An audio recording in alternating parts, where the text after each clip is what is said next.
Welcome to my channel. আজকের ক্লাসটি হচ্ছে টিএইচই এর উচ্চারণ দি না দা হবে এই নিয়ে।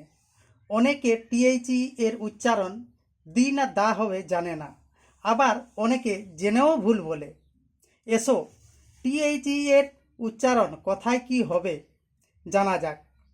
শুরুতে আমি কিছু ওয়ার্ড লিখে রেখেছি। ওয়ার্ডগুলি হচ্ছে আপেল, আফটারনুন, অ্যান্ড এবং অনেস্টম্যান। এইখানে দেখো প্রথম লাইনে যে ওয়ার্ডগুলি রয়েছে তার প্রত্যেকটি প্রথম লেটার ভাওয়েল আছে। দেখো প্রত্যেকটি প্রথম লেটার ভাওয়েল। তাহলে এখান থাকতে আমরা জানতে পারি যে যদি কোনো ওয়ার্ড ভাওয়েল দিয়ে শুরু হয়, তার পূর্বে টিএইচই থাকে, তাহলে এর উচ্চারণ দি হবে। আবার পরের উদাহরণটিতে দেখো অনেস্টম্যান, এর প্রথম অক্ষর এইচ অর্থাৎ কনসোনেন্ট দিয়ে শুরু হয়েছে, কিন্তু উচ্চারণটা ও অর্থাৎ ভাওয়েলের মতো হওয়ার জন্য এখানে দি হয়েছে।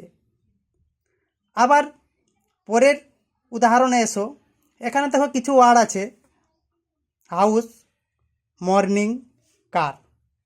এখানে দেখো প্রত্যেকটা প্রথম অক্ষর অর্থাৎ প্রথম লেটার কনসোনেন্ট রয়েছে। কনসোনেন্ট থাকার জন্য এখানে উচ্চারণটা দা হচ্ছে।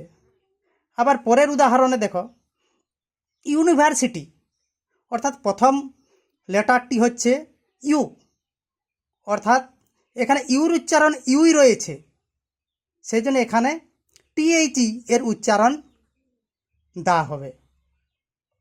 আশা করি প্রত্যেকে বুঝতে পেরেছ। ভিডিওটি ভালো লেগে থাকলে লাইক করবে ও বন্ধুবান্ধবদের শেয়ার করবে, আর নিত্য নতুন ভিডিও পেতে চ্যানেলটি সাবস্ক্রাইব করে রাখবে।